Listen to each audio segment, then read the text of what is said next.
Senhor Jesus, unindo-nos em prece, nós te rogamos o amparo dos amigos e benfeitores espirituais para a nossa tarefa que se inicia, que eles possam, Senhor, através da inspiração, através da intuição, nos favorecer para que o nosso entendimento alcance novos ângulos de nossa caminhada evolutiva, proporcionando-nos, Senhor, novos ares. Nós te rogamos, em função de nossos familiares, por aqueles que estão conosco no plano físico, por aqueles que já passaram para o plano espiritual, para que eles também recebam estas energias que ora nos alcançam. Nós te rogamos, Senhor, em função da casa que nos acolhe, por todos aqueles que aqui exerceram as suas tarefas, por todos aqueles que aqui exercem as suas tarefas, proporcionando-nos, Senhor, este encontro, favorecendo-nos, Senhor, com a sua colaboração. Que eles também possam sentir as nossas vibrações como forma de agradecimento pelo muito que temos recebido. Nós te rogamos, Senhor, não em função das virtudes que ainda não as temos, mas pelo nosso empenho, pelo nosso esforço. E que, ao nos aproximarmos do término da nossa tarefa, do nosso encontro, possamos estar com a paz e a tranquilidade em nossos corações. Por tudo isso, Senhor, te agradecemos e mais uma vez te rogamos. Sê conosco, mestre amigo, hoje e sempre.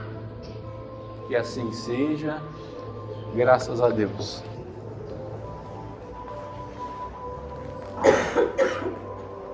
Para que eu não me esqueça, nós teremos hoje distribuição de livros infantis lá na biblioteca, tá bom? Então, aqueles que se interessarem, deve ser Cristina, esqueci o nome. Cristina? Cristina? Lá na biblioteca? Andréia. Eu ia falar na Ilma, mas é Andréia. Vai estar lá aguardando vocês ansiosamente para dar para vocês alguns livros infantis. Os meus sinceros agradecimentos pela presença de cada um de vocês. A presença de vocês é muito importante para nós, tá bom? É motivo de estímulo para quem faz a tarefa. É por vocês que nós tentamos, de alguma forma, melhorar as nossas atividades. E cabe a vocês fazer as pontuações que vocês acharem necessárias, para que a tarefa possa agradar o máximo possível. Então, é assim que a gente continua e prossegue na nossa busca. A sua presença aqui é muito importante para nós, viu? Muito obrigado pela sua presença. Então, nós vamos fazer a leitura. Cada existência. É como se retivéssemos milenares esperanças procurando explodir, e por essa razão sofres a impossibilidade transitória de alcançar o ideal a que te propões. Queres realizar os melhores sonhos, aspiras ao estudo edificante do universo, anseias atingir as culminâncias da ciência e da arte, atormentas-te pela aquisição da felicidade e choras pela integração da própria alma no amor supremo. Entretanto, quase sempre tens ainda o coração preso à dívida, à afeição do diamante engastado ao seixo. Há problemas que solicitam toda uma existência de renúncia constante para que o fio do destino se alimpe e desembarace. À vista disso, não desertes da prova que te segrega temporariamente na grande tribulação. O lar, pejado de sacrifícios, a família consanguínea, a configurar-se por forja ardente, a viuvez expressando exílio, a obrigação, qual gorlilha atada ao pescoço, o compromisso em forma de algema e a moléstia, semelhando espinho na própria carne, constituem liquidações de longo prazo ou ajuste de contas a prestações para que a liberdade nos felicite. Resgata, pois, sem revolta o próprio caminho. Enquanto há inquietação na consciência, há resto a pagar. Agradece, assim, as dificuldades e as dores que te rodeiam. Cada existência no plano físico pode ser um passo adiante que te projete na vanguarda da luz. Misericórdia na justiça divina, consolações inefáveis, braços amigos, diretrizes renovadoras e auxílio constante não te faltam em tempo algum. Contudo, está em ti aceitar, adiar, reduzir, facilitar ou agravar o preço da tua libertação. Então essa é a nossa proposta da manhã, para que a gente possa entender e valorar esse seu momento.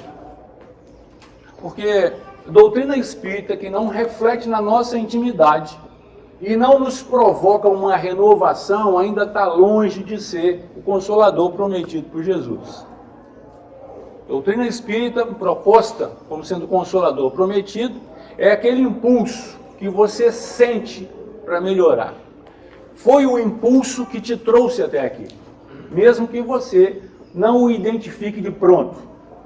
Mas aquela vontade de estar aqui conosco faz com que a sua intimidade busque novos ângulos de vida. Isso não quer dizer que você já conseguiu alcançar esse patamar que te trouxe até aqui. Porque as nossas conquistas, elas devem ser, por nós, vivenciadas. E é nesse ponto que muitas vezes nós desistimos da tarefa difícil. Então, quando Emmanuel traz para nós esta visualização das dificuldades, eu costumo falar, que para a minha vida, quando eu aceitei Jesus como sendo aquela proposta de renovação individual de cada um de nós, porque é a sua individualidade que dá uma representação dele na sua vida, eu percebi que eu poderia negociar com ele a minha renovação íntima. E como ele trouxe uma proposta de amor, eu decidi abrir mão do sofrimento para fazer uma evolução em novos termos, em termos conscientes, aceitando aquilo que a minha consciência estabelece como certo e errado e me desapegando daquilo que as pessoas acreditam que eu sou ou que eu tenho condições de fazer. Porque não é aquilo que as pessoas pensam de mim que eu sou, é aquilo que eu realmente consigo efetivar. Então, muitas vezes você vem para esse ambiente, sobe 2 degraus e daqui eu mando uma mensagem que você daí acredita que todos os problemas da minha vida estão resolvidos. Que eu não tenho problemas familiares, que eu não tenho problemas conjugais, que eu não tenho problemas financeiros, e eu estou passando para você uma ideia mentirosa. Porque eu tenho todos esses problemas. E aí, como a mensagem me sugere, eu tenho que dar graças a Deus por eles. Porque eles devem estar adequados à minha condição de aceitação e de renúncia. Mas que renúncia é essa? Bom, renunciar àquele cara que eu fui até ontem. Porque hoje, assim como vocês, é a melhor versão de mim que está aqui hoje. E é a sua melhor versão que está aqui hoje. O que você fez ontem de errado já faz parte da sua história. Hoje, você pode olhar para trás e rir. E falar assim, nossa Senhora, eu fui capaz de fazer isso? Com todo o conhecimento que eu tenho? E aí você vai conseguir entender que o seu conhecimento não te transforma em absolutamente nada. Muitas vezes em um túmulo caiado. Porque não são os nossos conceitos que estabelecem para nós virtudes, mas sim as nossas ações baseadas nos conceitos que temos. Então eu posso ter 1 milhão de conceitos lindos, maravilhosos, mas eles ainda são propostas. Eu estou traçando para a minha vida um planejamento. Aqui nós nos reunimos arquitetos de uma vida futura. E cada um vai dando o seu parecer, a sua ideia. Ah, vamos colocar uma janela aqui. Aí o outro fala assim, ah não, vamos trazer um filho para cá. E o outro fala assim, ah, marido eu não vou querer nessa não. Isso tem que dar muito trabalho, dor de cabeça o tempo todo, 24 horas por dia. Aí o outro fala assim, mas como é que eu vou conseguir filho? Ah, hoje em dia você não precisa de marido para conseguir filho, não, isso é bobo. E o outro fala assim, isso é um absurdo. Por quê? Nós somos arquitetos da vida futura. São conceitos que estabelecem para nós as nossas verdades. Viva dentro da sua verdade, não se incomode com a verdade do outro. Por quê? Porque a gente está querendo estabelecer a verdade para o outro viver. E aí as dificuldades começam a tumultuar a nossa intimidade. Quando a gente fala em céu e inferno, nós estamos falando de quê? Código Penal de vida futura. E por mais que a gente não entenda, as nossas leis, elas de alguma forma refletem as leis do plano espiritual, as leis divinas. Por quê? Com o nosso avançar progressivo, nós vamos nos aproximando, nós vamos nos adequando às leis de Deus, mesmo que de uma forma inconsciente. Porque Deus não está se importando com qual a sua religião, com qual o seu partido político, com o que você escolheu. Ele sabe que você é um filho, pronto, acabou. Não existe possibilidade de você entender um Deus que faça a acepção de pessoas em função de suas escolhas, mesmo que para nós as escolhas sejam equivocadas. Porque nós estamos falando de Deus, infinitamente justo, amor. Então, nossa, né? Ontem fiz uma besteira, discuti com alguém que não precisava, hoje já é um novo dia. Hoje tem o seu celular aí que você não precisa nem chegar perto da pessoa para ela não te morder, né? Você manda uma mensagem, você pode gravar um vídeo chorando, né? Se for um bom ator. Você me desculpa, né? Você me perdoa. Mostrando que você fez net, né? Como é que é, mano? Mostrando que você fez net, teatro net. Olha lá, o Marcos não perdoa, né? Mostrando que você fez um estágio lá no net. Você pode gravar só um áudio e falar, olha, não estava no momento feliz, você me desculpa. Agora, o que você não pode esperar é que essa desculpa venha. Porque a desculpa está em outro domínio.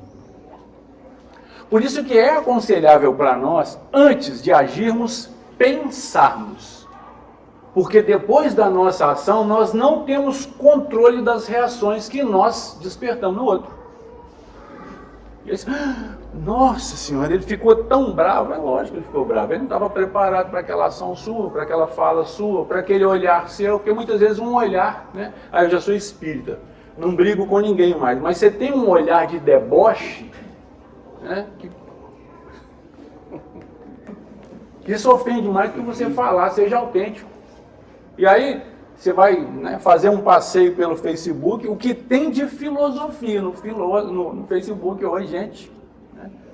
Mas é tanto estudioso que eu pensei, onde esse pessoal estava, gente, né? Que não transformou a nossa humanidade, porque é muito conhecimento, tanto conceito, né?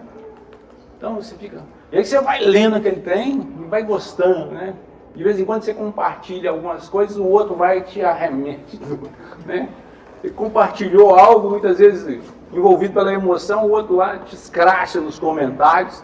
E aí você não fica contente com isso não, você vai ler os comentários. Olha para você ver, você gosta de sofrer mesmo. Ou então está procurando aplauso. Né? Deixa eu ver o que a minha verdade está causando no outro. Pronto, isso não é problema meu não. Depois que eu soltei a palavra, a Deus. Então, a nossa existência é um processo contínuo. Só que nós temos amarras, né? Os nossos conceitos religiosos, eles nos amarraram. Os nossos padrões morais, muitas vezes, estão amarrados nos conceitos religiosos que nós recebemos, muitas vezes equivocados. E aí você pensa, ou você acredita que uma ação sua determina o pecado na sua vida com relação à existência divina, Deus. O que Deus vai pensar? Gente, Deus nem pensa. Deus é o próprio pensamento. O que Deus vai achar? Deus não acha nada, Ele tem absoluta certeza que você é uma criança, que não sabe nada da vida, mas sabe que você vai aprender. Nossa, né? Pequei. Pecou contra quem? Então, são propostas que a gente tem que sempre pensar, refletir, né? Para dar para a gente uma segurança maior. Né? Você está esperando o que para ser feliz? Aí Jesus fala para a gente assim, olha, a cada dia basta o seu mal. Você está vivendo um mal que você fez há 5 anos atrás até hoje. Acreditando que por muito sofrer, vai se estabelecer virtude em você, na sua intimidade. Ah não, eu tenho que sofrer. Você tem, eu não. Se quiser pegar os meus também, pode levar. Traz uma sacola que eu encho a sacola. Não sei se uma só vai caber não, né? Leva para você. Então, sofrimento não estabelece para você retidão moral. A menos que você fez uma proposta de ser intransigente. A lei está te apresentando uma proposta de retificação e você não quer. E aí, qual que é a relação disso com o nosso Código Penal atual? O nosso Código Penal atual ele estabelece que o réu primário, ele tem algumas atenuantes quando for traçar para ele a pena. E aí, vem uma reportagem, né? Aí tem antecedentes criminais, a ficha dele é extensa. O cara, né, vai se inovando. Porém, ele recebe uma pena, o seu defensor vai lá e fala para ele, ó, excelência, ele pode cumprir, né, em casa. E aí, no outro dia, fala para você de novo, ah, sabe aquele que tem uma ficha extensa, foi cumprir em casa. Você acha um absurdo, você fala, meu Deus do céu, mas peraí, você é penalista? Você sabe alguma coisa de direito penal? Se você não sabe, por que você está? Você não sabe. Ah, você ouviu falar, né, que a ficha dele é extensa. Então, eu vou te falar um negocinho. Quando nós falamos em reincidente, tem que ser o mesmo crime. Se o cara hoje roubou, se amanhã ele matou, se depois da manhã ele extorquiu, ele é reincidente em algum desses crimes? A ficha dele pode ser extensa, porém ele é primário em todos os crimes que cometeu, porque ele não é bobo. Muitas vezes, em cima de lei divina, nós somos tolos, porque nós somos reincidentes. A famosa teimosia, por isso que sofre. Você não é primário mais. E esse, infelizmente, é uma abertura que eu estou te dando agora. Se você não sabia, prepare-se, porque você pode reincidir logo quando sair daqui. Porém, se vier para você uma pena sem atenuantes, não reclame de Deus, porque Deus te trouxe até aqui a duras penas para você ficar sabendo o que é reincidente e réu primário.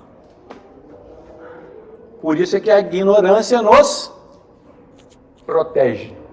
Então, porque você não conhece, fez. Tem que pagar? É claro que você tem que pagar. Ué. Mas como um bom advogado, eu vou rogar por você para que você tenha atenuantes. Senhor, ele é réu primário, né? Primeira vez que ele casa, aí você fala, mas como assim? Né? Primeira vez? E as outras? Não, mas nas outras nós tivemos o benefício do esquecimento. Né? Esqueceu. Então você vem nessa. Assim, é a primeira vez que ele é pai, que ele é mãe, e ele só descobriu que não tem cartilha de como ser pai e como ser mãe depois que ele tem filho. Porque tem a conversa. Porque a forma como você educa seu filho não tem nada a ver com a forma que eu educo. Porque são padrões comportamentais totalmente diferentes. E é lindo a educação no Facebook. Tudo dá certo. Agora põe aquele trem em prática dentro da sua casa que você vai ver se funciona. Para eu trazer as minhas filhas para a evangelização, só se eu amarrar. E trazer arrastando. Vocês lembram quando ela amarrava no cavalo e vinha? E o caboclo vinha arrastando? Aí eu pergunto para vocês, eu vou fazer um trem desse hoje? Pregando para vocês doutrina espírita? Vou lá, dou um beijinho na cama, falo, papai tá indo, tá bom? Fica com Deus. Tchau. Porque tem um monte de gente aí falando em geração índigo, geração cristal. Que geração índigo, cristal, o que é isso? Isso é espírito renitente que está com a gente, ó. E aí aproveita a oportunidade e entra para dentro da sua casa para te provar. Eu vou cair nessa cilada? Então eu falo pro meu filho, ó, tô indo, tá? 7h30, porque eu tenho que sair com os cachorros, você sabe, né? Antes das minhas obrigações, tenho que levar os cachorros lá na pracinha. Quando eu voltei, ele já estava de pé, a caminho do banheiro. Hoje tem, papai? Falei, tem. Eu posso ligar o videogame? Falei, pode. Então ligou, ficou até o momento que eu falei assim, tá na hora. Então, fica à vontade. A proposta de Jesus, né, aquele que vier ao me tem sua cruz e segue, eu entendo que a cruz é como se cada um de nós carregasse uma mala, né? Uma massa mais pesada que a outra. Então, mas você vai agradar para você, porque eu não posso carregar, mas eu tenho para a mala o frasco da inveja, por exemplo, o braço pesado. Eu só não vou conseguir carregar, eu tenho jogando aquilo fora. O Jesus fala que o fardo com ele é leve. Porque nós vamos começar a jogar as coisas que estão na nossa bagagem fora. Isso é tão interessante, olha aqui. Até isso, gente, a gente tem que ter, sabe, essa maturidade para entender, né? Você hoje ainda está sofrendo porque o Cruzeiro está na 2ª divisão. Amanhã ele vai voltar. Você hoje está sofrendo porque o Atlético está em antecedência. Você pensou que fosse falar só do Cruzeiro, assim? Já estava... se lascou, né? Então, olha, vê se tem cabimento um trem desse. Você com tanta coisa para resolver pessoalmente, está preocupado com o que os outros estão lá, cara. Aquilo lá é uma profissão. O cara hoje beija a camisa do Cruzeiro, amanhã, dependendo do que o Atlético oferecer, ele vai lá e beija a camisa do Atlético e você chorando. Olha. Sofrendo. Sofrendo. Então, gente, para que isso? Né? Então a gente tem que entender que qual que é a motivação que me leva a buscar isso?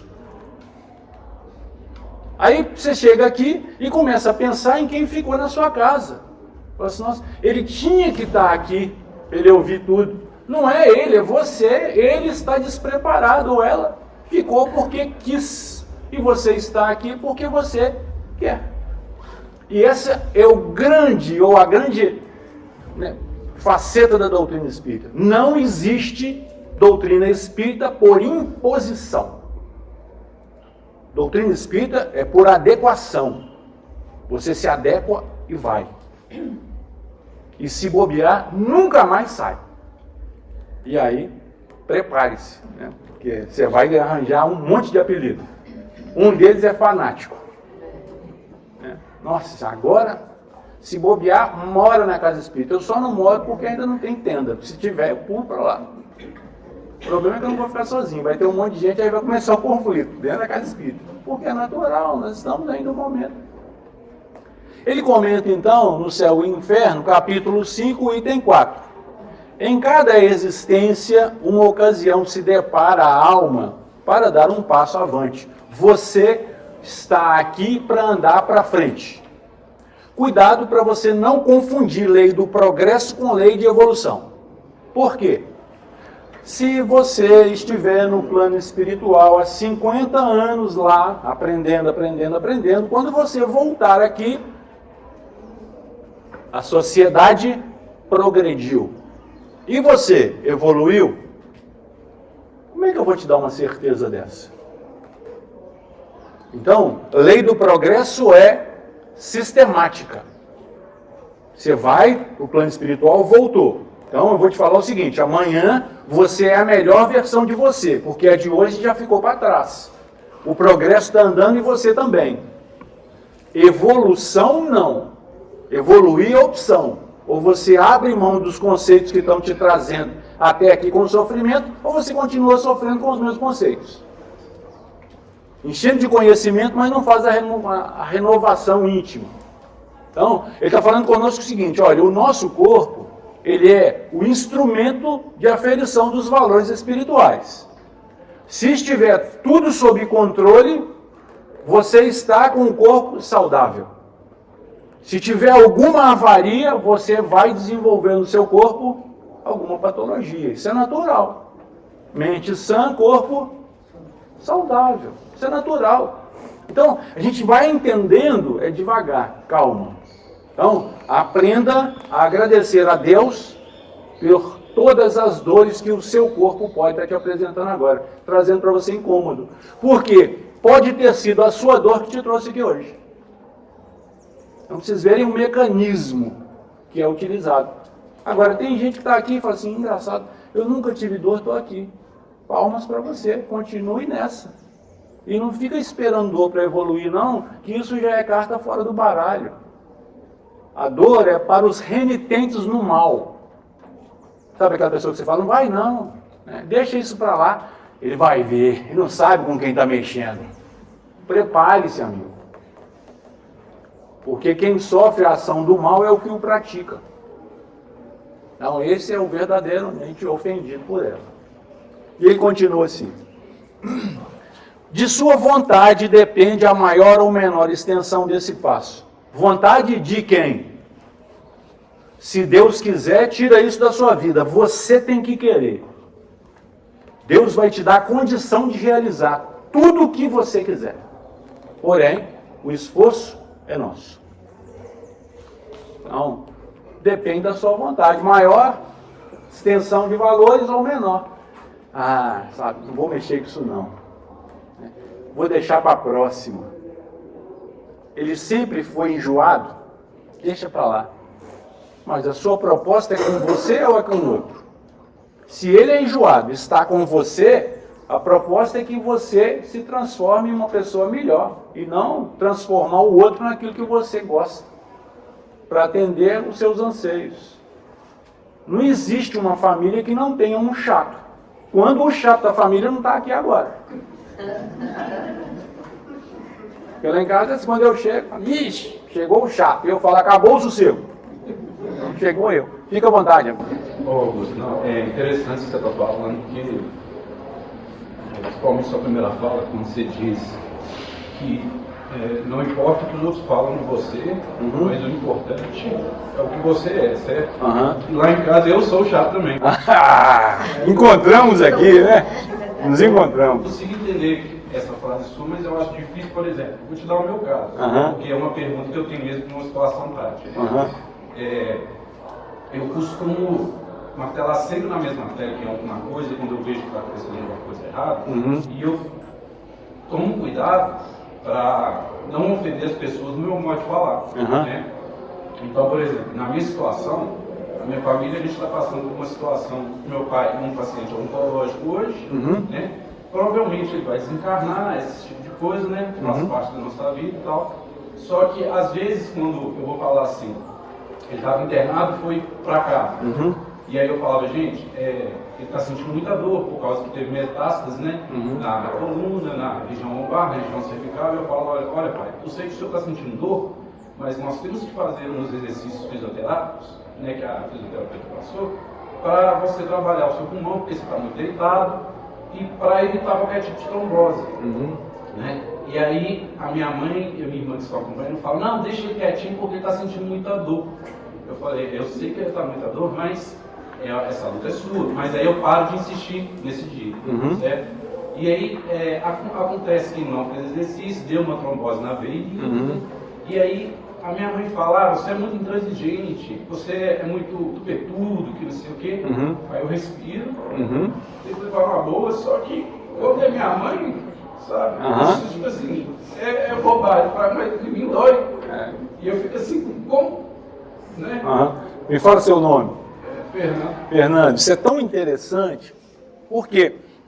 Porque esse compromisso que nós temos com a família, nem sempre ele fica muito claro. Nem sempre ele fica muito claro. Porque, de novo, nós somos enganados no berço. Porque aquele negócio de, como é que você gosta, de qual filho que você gosta mais? Aí o pai fala assim, não, eu gosto de todo mundo igual. A mãe fala, eu gosto dos meus filhos. Isso é mentira. Mentira. Porque não existe gostar de duas pessoas de maneiras iguais. Porque são energias diferentes que estão em contato conosco. Temos as nossas preferências. A sua preferência é com o seu pai. Porém, existem coisas que ninguém te contou e nem vai te contar.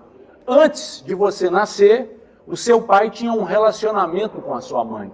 E desse relacionamento nasceram os filhos, você e a sua irmã. E você não sabe nada do que a sua mãe passou até você nascer. Agora é o momento da desforra. Então, muitas vezes, esse tirar você da presença do seu pai é porque o amor que ela sente por você não tem nada a ver do amor que ela sente pelo seu pai. E quando ela vê você mais próximo do seu pai do que próximo dela, ela se sente incomodada. Olha, eu estou aqui e ele não liga para mim, mas com o pai que está lá, que nunca deu valor, faz tudo por ele. Ciúme. Então você que está aqui é o responsável por entender a sua mãe e dar a ela também o mesmo cuidado que você está dando para o seu pai, porque ela merece e precisa. E muitas vezes ela está precisando muito mais do que o seu pai. Porque o seu pai está amparado pelos amigos espirituais e quando você vem aqui, você está renovando o pedido para ampará-lo lá. Então, fala baixinho no ouvido dele, pai, sofre com resignação, porque você tem mérito para isso. Então, é essa caminhada, Fernando, que nós estamos fazendo. Sofrer com resignação, porque nós não temos como fugir disso. Porque o nosso meio nos proporciona isso. E aí, você não está num tratamento oncológico, mas está sofrendo as dores do seu pai com as investidas da sua própria mãe. Vê se dá para a gente entender um clima desse, aferindo os seus valores, para que você distribua o seu amor por aqueles que mais precisam. Porque nem sempre aqueles que nós visualizamos na cama com as dores estão necessitando tanto do que aqueles outros que estão de fora. Então, muitas vezes, você deixou a sua mãe acreditando que ela é forte, porque esse é o papel da mãe, se mostrar forte, para não derrubar a estrutura da família, e aí você caiu nessa, né? E está amparando seu pai, e a sua mãe você esqueceu. Não. Atenção com a sua mãe. Então, você chega, antes de fazer exercício físico, fisioterápico com seu pai, você vai fazer um suco para sua mãe. Você vai falar com ela, mãe, vou fazer um refresco aqui para a senhora. Por quê? Ela está se sentindo enciumada da relação. Isso é muito natural. Tá? Ela está disputando você com seu pai. Então, né, não deixa ele, não faz isso não. E como você insiste, né, você está envolvido emocionalmente muito mais com seu pai, porque a sua mãe, a seu ver, está íntegra, física, psicologicamente, e não. Ela está perdendo aquela pessoa que construiu com ela a família. Então isso é muito duro. Para ela não chorar de manhã, de tarde, de noite, ela se arma. E aí agride. Então, você está achando que a sua mãe está te agredindo? Não. Ela está gritando para você, filho, me abraça. Eu não estou aguentando essa situação. E você está fazendo uma leitura muito mais sentimental do que racional. Então, você sair daqui preparado, né? Faça com o seu pai, sim. Porque ele também merece. Mas a sua mãe está te pedindo, está gritando, e você não entendeu. Aí você se sente ofendido. Por quê? Né? Você é intolerante. Não, né? Ela quer o seu carinho. Porque quando ela vai comparar, muitas vezes ela compara o seu caráter com o seu pai. Seu pai era um cara firme, né? E aí você vai e puxa isso. E aí ela, poxa, eu não consegui o carinho desse homem, agora meu filho está do mesmo jeito. Então muda a sua rota. Não, muda a sua estratégia de ação. Isso é muito interessante. E é para isso, Fernando, que nós estamos aqui hoje. Lembra da nossa construção, dos arquitetos? Você acabou de dar uma instrução para todos nós, inclusive para os amigos espirituais que estão visualizando. Porque muitas vezes as nossas ações estão erradas, cobertas de boas intenções. Porque nós não podemos falar, né? Mas é a estratégia. Opa, deixa eu mudar. Acabou o seu problema. Legal? Então, ele vai continuar assim. Nesse último caso, é porque cedo ou tarde se impõe sempre o pagamento de suas dívidas, e porque cedo ou tarde se impõe sempre o pagamento de suas dívidas, terá de recomeçar nova existência em condições ainda mais penosas. Por quê? Há uma nódoa não apagada, ajunta outra nódoa. Então, sabe aquelas besteirinhas que você pode consertar agora, né? Deixa de ser pirracento. Se você pode. Por quê? Porque a pirraça é um negócio que não te leva a nada, só o desgaste. Então é isso. Aí você está preocupado num grande dolo moral seu. Não preocupa a cabeça com isso, não. Quando você entender a proposta, você dilui isso aí. Mas as pequenas coisinhas vão se acumulando. E muitas vezes é o acúmulo das pequenas que torna a coisa insustentável.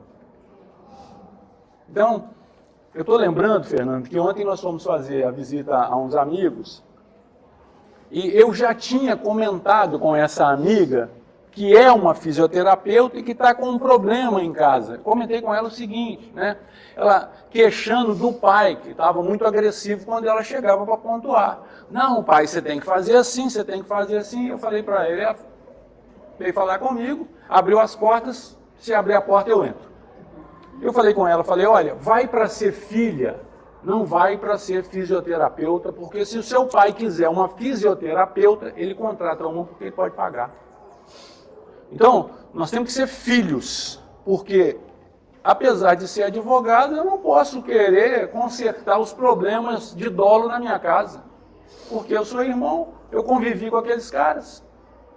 Por isso que nem sempre a gente entende, né, que o bandido, quando ele está lá no meio dele, ele é um cara querido. Aquele cara que é delinquente com você, ele é um cara prestador de serviço à comunidade, na comunidade em que ele mora. Ele nasceu, foi criado ali. Então todo mundo que vê ele gosta dele. Por quê? Porque ele é um cara razoavelmente bom. Não é bom para você. Mas ele também não tem condição de ser bom para todo mundo, 100%, toda hora. É igual a gente. Porém, ele tem uma índole, né, meio atrapalhada ainda e entra para o mundo da criminalidade. Então a gente tem que tentar entendendo que são os pequenos, sabe? O que você identificou como sendo algo ruim? Ah, quando alguém me faz raiva, eu fico uma semana sem conversar com ele, eu não consigo nem olhar. E muitas vezes está te incomodando, porque antigamente, se essa mesma pessoa te fizesse esse mesmo mal, você agredia ele fisicamente, você já chegava e tá na orelha. Hoje em dia, graças a Deus, não, né? Você leva esse veneno para casa e vai tomando ele em suaves prestações, né? Porque é assim que você vai morrendo aos poucos. Não conseguindo digerir o que o outro te deu. Proposta de renovação, você engole. Nossa, eu não aguento aquilo. Você não aguenta mesmo não, arrebenta com o seu organismo. Por quê? Ao invés de você diluir, você agrava. O remédio para toda e qualquer dor, segundo o Chico, é... Água na boca. Quase. Essa é a estratégia. O remédio é o amor. E se não funcionar? Aumenta a dose. Aí Jesus vem e fala assim para a gente, olha, ama o seu inimigo. Por que ele está falando isso? Como é que é? Amar o amigo é obrigação. Você fala que é amigo, aí você leva para dentro de casa e fala que ama. Ah, mas aí ficou fácil. Dorme na mesma cama, assim, divide hoje em dia, graças a Deus, divide as prestações, assim. Então, ainda não sei porquê, isso é maravilhoso, né? Então, divide os afazeres, nem sempre é igual, né? Mas você divide de vez em quando. Quando você está afim, você faz algumas coisas. Por quê? Você ainda pensa que a obrigação maior é... Olha, vocês verem. Gente, nós temos que caminhar muito ainda. E tem ainda mulheres que acham que isso é virtude. Ser serva. E aí você, no seu estágio atual de feminismo, né, acha isso um absurdo. Mas isso é valor para ela, gente. Aonde é que você não conseguiu entender? É para você? Tudo bem, fica para você, mas para o outro não é, deixa para o outro. Tem homem que ainda acha lindo, maravilhoso, terminar de almoçar e deixar o prato aonde ele se encontra. Tem homem que acha lindo, maravilhoso ser servido pela sua amada. E a amada acha isso um luxo. Deixa eu fazer o prato, meu amor. Vai lá. Gente, assim, eu não sei o que esse cara está comendo, né? Se é lindo, não sei. Mas, e aí você fica preocupado. Eu não acredito, minha mãe faz isso até hoje. Não larga a mão da sua mãe. Você não está aqui para ser tutor da vida alheia, não, senhor. Cuida da sua. É assim? São relações diferentes. Minha mãe fazia isso com meu irmão, a minha mãe foi para o plano espiritual, a minha irmã assumiu, falou, não, isso eu vou herdar da minha mãe, vai ser bobo assim lá longe. Está criando uma vinculação para na próxima nascer filho, porque aí dá uma amamenta, né? Acostuma, depois tem que pôr lá. Não, tem que pôr no peito para amamentar. Você imagina um trem desse, e o cara gosta, né? Tá pronto, assim... Está no prato, aí tem um pratinho separado. Gente, poxa, até hoje você está nessa? Ah, não, mas, né, etiqueta social. Não estou aqui para etiqueta social, não. Estou aqui para lei espiritual. Etiqueta social é nossa, é dos homens. Sabe? Um tosco senta na mesa com um montão de etiqueta social. Quando ele começa a mastigar, dá vontade de você sair correndo. Fica à vontade. Isso é quando separa o pedaço do frango para ter sujeito. Tem sempre alguém para gravar a situação, tá vendo? Tem sempre alguém para gravar. É claro que eu tenho sempre alguma explicação, né? Por quê? Primeiro, gente, nós viemos de uma colônia de povoamento. Então, não era para você fazer um filho e dar para ele, não. Pô, aonde come um, come 10. É assim? Está lá no Evangelho, onde come um, come 10, e aí o pai fala, mais um. Não dava conta de um. Porque, gente, hoje quem tem um sabe o que é ter um filho. Você tem 2, você sabe o que é. O cara tinha 8, eu sou o 8º. Graças a Deus que ele pensava isso, porque senão não sei onde eu ia vir. Então, graças a Deus, ele abriu a porta e eu pulei. Mas tinha isso, né? Era um frango só. 8 meninos, como é que é dividir isso? Só tem um peito o frango, né? 12, imagina. Né? Então a gente vai entendendo esse processo. Por quê? Os mais chatos são mais exigentes, geralmente eles pegam as melhores situações. Por quê? Sua mãe não é boba, nem o seu pai, para não criar conflito, beneficia o outro. Por quê? Você já está num processo. Aí ao invés de você usar isso como sendo atributo seu, você usa isso para ser um aguilhão na sua vida. E você cria uma dificuldade de relacionamento com o seu irmão, que tinha mais atenção da sua mãe. Olha, gente, nós não entendemos. Por quê? As situações da nossa vida são transformáveis. Escada de Jacó, pedra de tropeço. Você é que escolhe. Você quer evoluir com aquela situação? Com aquele irmão enjoado? Olha o Fernando lá. O Fernando veio. Fala, opa, vou sair desse ambiente aqui, porque aqui eu sou o chato. Eu pulo fora. Já contei para vocês inúmeras vezes. Casei na igreja católica. Está aqui a aliança que eu fiz com minha esposa. Ela virou para mim e falou assim, amor, nem me chama de amor, né? Negócio de amor. E depois que a gente desencarnar, eu falei assim, ó, depois eu vou correr, eu vou sumir. Não vai me procurar não, porque no plano espiritual eu vou sartar fora. Nosso compromisso é até que a morte nos separe. Morreu, eu não acredito em morte, eu estou fora, ó, sumi. Por quê? Você lê doutrina espírita, você é reencarnacionista, aí você imagina. Gente, eu já devo ter vivido no mínimo umas 150 vezes. Se bobear, eu tenho 300 esposas lá do outro lado, eu vou agarrar em uma e vou com ela para lá. Aí chega lá, mais conflito para me resolver, 300 lá, e eu falo, nossa, eu comprometi com essa aqui no plano espiritual. Negativo, negativo. Acerta depressa com ele enquanto está no caminho. Então, tem que ser assim. Ele vai continuar dizendo assim. Olha lá, isso é obsessão, né? Ninguém lá atrás ouviu nada. Aí vai só falando no ouvido, né? Você acha que isso é seu, não. Não é meu, não. Ele vai continuar assim. É, pois, nas sucessivas encarnações, que a alma se despoja das suas imperfeições, que se purga em uma palavra, até que esteja bastante pura para deixar os mundos de expiação como a terra, onde os homens espiam o passado e o presente em proveito do futuro. Poxa, você fica pregando doutrina espírita para os outros, falando que é bom, que é maravilhoso, mas você não investiu na sua vida, não. Aí reclama de tudo. Se o sol está quente, nossa, não estou aguentando de calor. Se o sol está frio, esse frio já está enchendo o saco. Se começa a chover, nossa senhora, mas será que não vai dar um tempo, não? Se não chove, gente, o tempo está quente demais, está seco demais, tem que chover. Gente, como é que a gente vive num conflito desse? Choveu, graças a Deus está chovendo. E não pode chover só na sua casa, não, senão você entra em parafuso. Teve uma pessoa que falou comigo, falou, nossa, você está precisando de chover. Eu falei, eu estou em obra, tomara que chove só lá no seu bairro.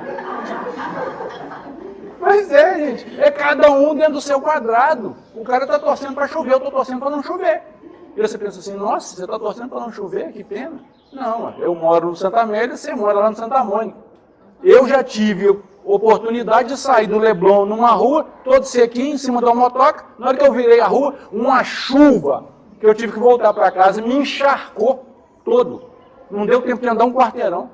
Falei, ó, gente, a coisa está acelerada mesmo. Chove numa rua, não chove na outra.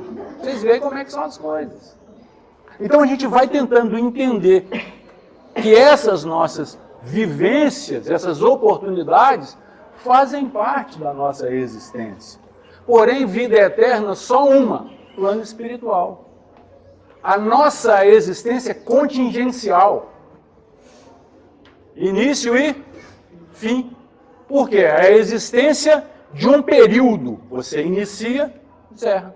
Berço e túmulo. Mas você é isso. Você é muito mais do que isso. Por isso está aqui. Agora, o investimento é que muitas vezes nós estamos equivocando ele. Imaginem, né? 12 filhos. E o pai gerenciar um conflito desse. Gente, sabe o que o pessoal fala hoje? Eu não sei como é que hoje uma mãe não consegue tomar conta de 2 meninos. Porque antigamente a mãe tomava conta de 12. Mentira! Quem tomava conta era o filho mais velho, que ia passando atribuições. A mãe mal cuidava do primeiro, porque não dava tempo. Antes do primeiro, vinha outro. Antes do segundo, vinha outro. Como é que você dá conta de um trem desse? Como é que você vive com um barulho desse? Então fazia o quê? Distribuía a tarefa. E cobrava dos maiores. E aí você fala, isso é um absurdo, né? Mãe, hoje, essas mulheres são mole demais, gente. Antigamente, a minha mãe com 8 meninos, minha mãe tinha que trabalhar, meu pai tinha que trabalhar. E aí? Quem tomava conta era a minha irmã mais velha. E aí o pau quebrava. Sim? Disputa de poder entre os próprios irmãos. Então, você não precisa ir você não precisava ir para a rua para brigar com os outros. Você brigava dentro de casa mesmo, você resolvia ali. Então você ia ganhando essa experiência. Hoje em dia, por que os nossos meninos são mais bobos? Ele não tem com quem conviver. Convive só com adulto. Quanto convive? Celular. Graças a Deus tem celular. Se não tivesse, eu fico imaginando como é que meu filho ia ficar, gente. O cara me chama para jogar videogame, imagina um negócio desse. E eu tenho que ir jogar videogame. Em vez de eu levar ele para a rua, né? Não, eu vou para o embalo dele. Filho, vamos jogar bola? Não quero não, papai. E aí?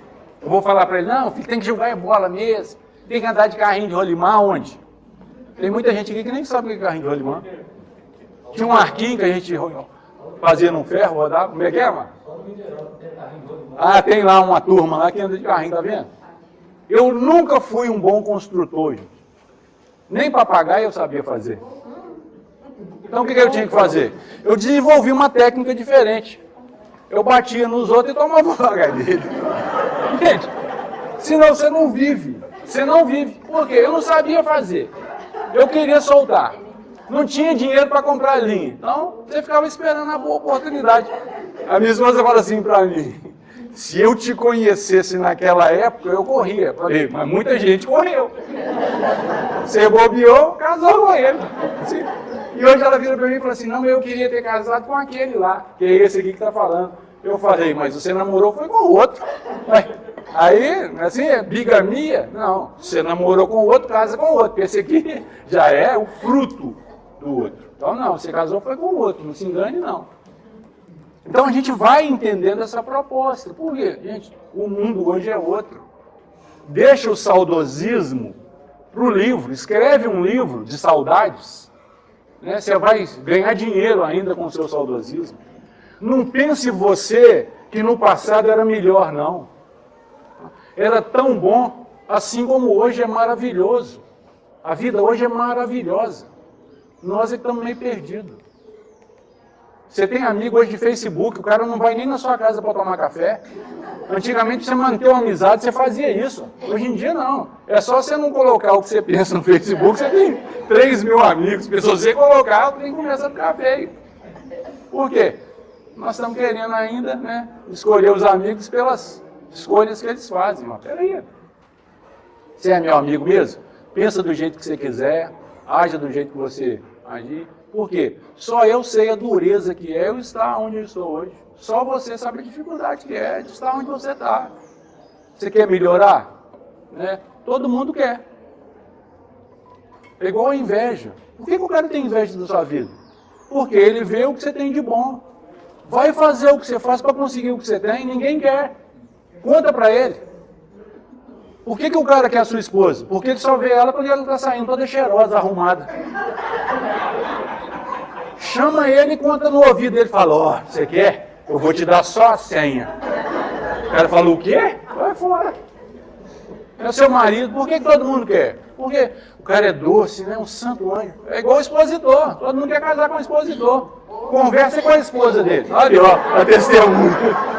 Você está rodeado por uma nuvem de testemunha lá, não é assim?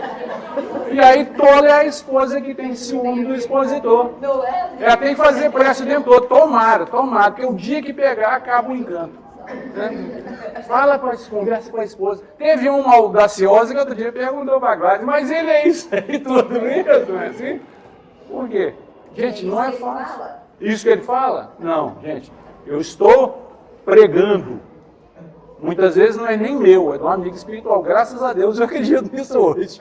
Eu não ia ter essa capacidade toda. Vamos lá para o Evangelho de Mateus, então.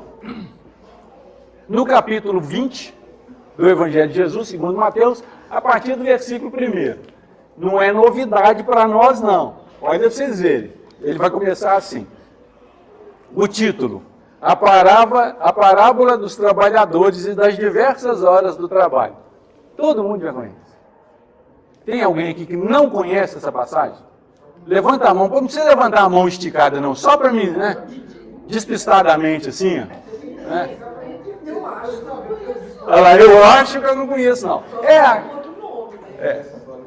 É aquela que o cara vai chamando para trabalhar lá na vinha. Todo mundo já conhece, viu? Então ele vai começar assim. Porque o reino dos céus é semelhante a um homem, pai de família, que saiu de madrugada a assalariar trabalhadores para a sua vinha. O reino dos céus é semelhante a quê? Ao homem. Poxa, por que tanta mística? O reino do céu é semelhante a um homem que acorda cedo para ir trabalhar, para ir convocar mais pessoas para trabalhar na sua vinha. Então, isso aqui, nós poderíamos fazer um seminário de 5 anos, só nesse versículo, para a gente entender a profundidade disso. Mas vamos ficar por aqui. Então, o reino do céu é semelhante a um homem. Aquele homem que está buscando, está trabalhando. Você, hoje, está se assemelhando ao reino dos céus. Porque você está trabalhando na sua intimidade. Está trazendo, convidando mais pessoas para trabalhar na sua vinha. A sua vinha é o caráter e as outras pessoas são as suas aptidões. Você pode endireitá-las ou não. Umas vão aderir às suas ideias com mais facilidade. Outras vão negar. Esse é o homem velho que vai falar assim, vamos deixar para amanhã. Eu disse, graças a Deus. Né? E ele continua.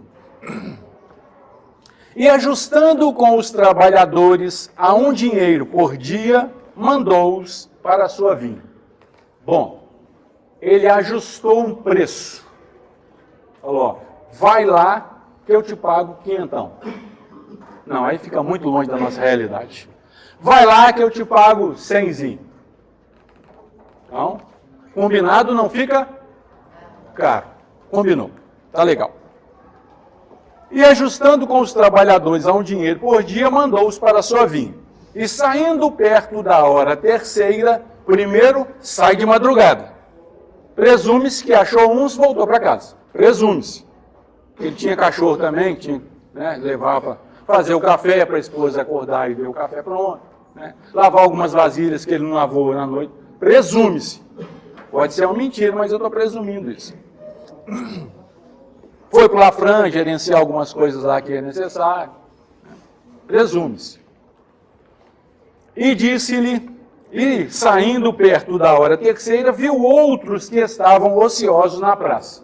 Então ele saiu de novo, viu mais alguns ali. Né?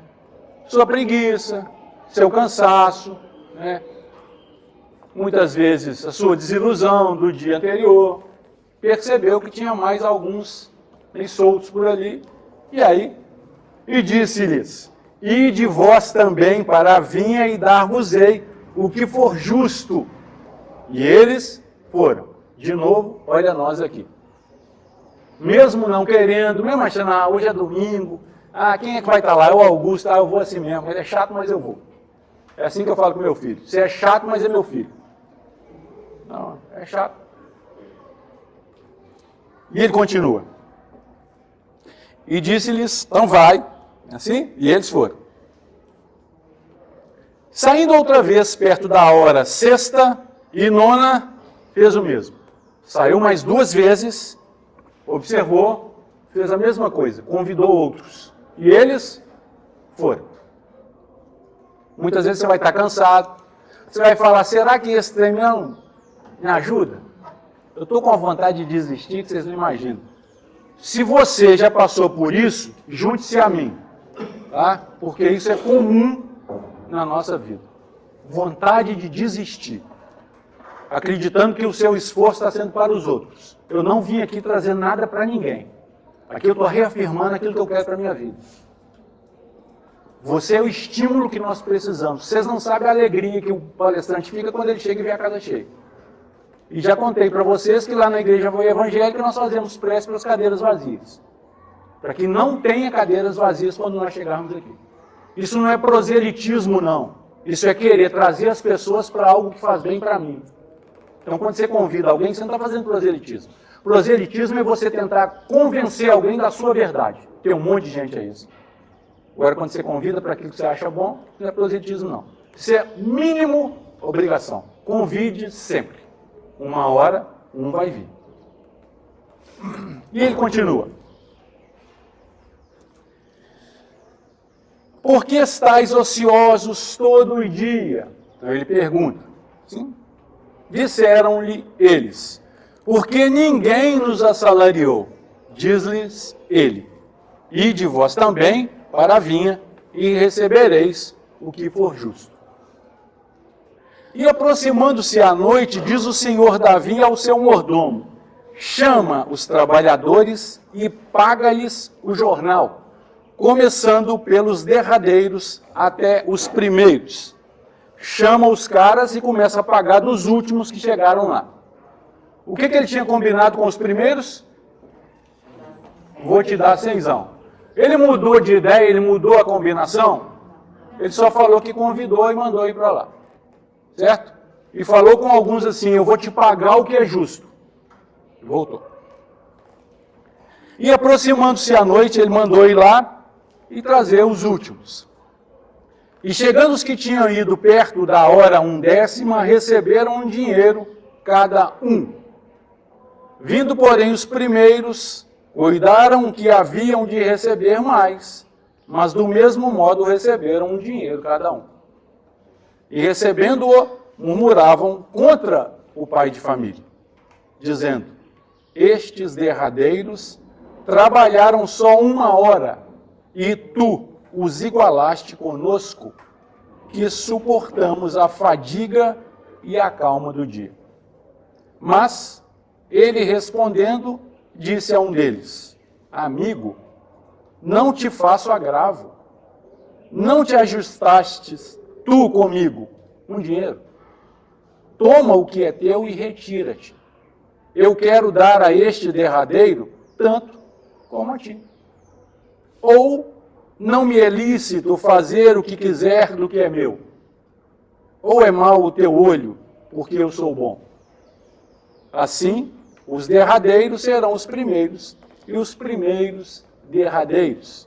Porque muitos serão chamados, mas poucos os escolhidos. Eu não quero saber se você tem 30 anos de doutrina espírita, eu não quero saber se você está vindo pela primeira vez, eu não quero saber se você é espírita. Eu quero saber se você está disposto a receber o chamado e aí trabalhar na vinha. E essa vinha não é do outro, é sua. A vinha do Senhor. O Senhor é você. Quando alguém te der a oportunidade de ser bom, você não está trabalhando para o outro, você está trabalhando para você. E quando alguém te agredir, o fato de você não retribuir com a mesma moeda não quer dizer que você é menos, quer dizer que você é muito mais, que você já não precisa mostrar para ninguém aquilo que você foi, porque aquilo que você é tem que bastar a você mesmo. Ser bom é opção íntima, pessoal, não é provar para ninguém o quanto você é bom, porque você tem que ser bom para você mesmo, com as suas atitudes. Não aceitem estímulos negativos na vida, se você quiser ter uma proposta de vida feliz a partir de agora. Não é para amanhã, daqui a 100 anos, no plano espiritual, não. Você merece ser feliz agora, pelo muito que você tem se empenhado. Não é pelas suas virtudes, que ainda estão em construção, mas é em função da sua capacidade de trabalhar, da sua capacidade de buscar o bem. Hoje, você está plantando para o futuro e você já é digno da atenção dos amigos e benfeitores espirituais. Essa é a nossa proposta de cada existência para hoje. E agora nós vamos fazer a nossa prece para agradecer os amigos e benfeitores espirituais que nos proporcionaram esse ambiente. Vou falar com vocês o seguinte, esse é o seu momento, é aqui que você vai pedir aquilo que você quiser. Lembrando que você não vai pedir para mim, porque eu não tenho condição de te atender. Você está pedindo para Deus. Lembra que Deus é o Senhor do universo. Ele não está preocupado com o que você está pedindo, Ele tem para te entregar. Esquece de merecimento, porque existe na vida da gente providência. E os amigos espirituais muitas vezes nos auxiliam em função de providência, e não em função de virtude, necessidade ou qualquer outra condição. Peça, porque está no Evangelho. Pedi e dar-se-vos-á. Batei e abrir-se-vos-á. Ponha-se em condição de receber. Você vai receber. Não é da cor que você vai escolher, não é com o cheirinho que você quer, mas você vai receber. Então, tenta de alguma forma melhorar a sua postura, senta de forma adequada, não abaixe a cabeça acreditando que isso é uma condição de reverência, não precisa. Alinha o seu pescoço para você respirar melhor e vamos fazer a nossa prece rogando a Jesus que nos abençoe. Senhor Jesus, agradecidos pela oportunidade do reencontro, pela oportunidade, Senhor, de mais uma vez estarmos aqui planejando um futuro promissor para nós e para aqueles que estão conosco, nós queremos te agradecer. Nós te agradecemos, Senhor, pela oportunidade maravilhosa que a vida nos apresenta, nos dando condições de reformular, Senhor, as nossas ideias, os nossos conceitos. Nós queremos rogar aos amigos e benfeitores espirituais, aqueles que conhecem com propriedade a nossa intimidade, que eles possam, Senhor, neste momento nos amparar. E que se não pudermos receber aquilo que estamos pedindo hoje, mestre amigo, que o esclarecimento se faça na nossa vida. Sabemos, mestre amigo, que as nossas virtudes, ainda não nos capacitam, mas rogamos, mestre amigo, em função de nossos esforços, que tenhamos, Senhor, a coragem de dar o nosso testemunho e te representar, onde quer que nós nos encontremos, hoje e sempre. Que assim seja, graças a Deus.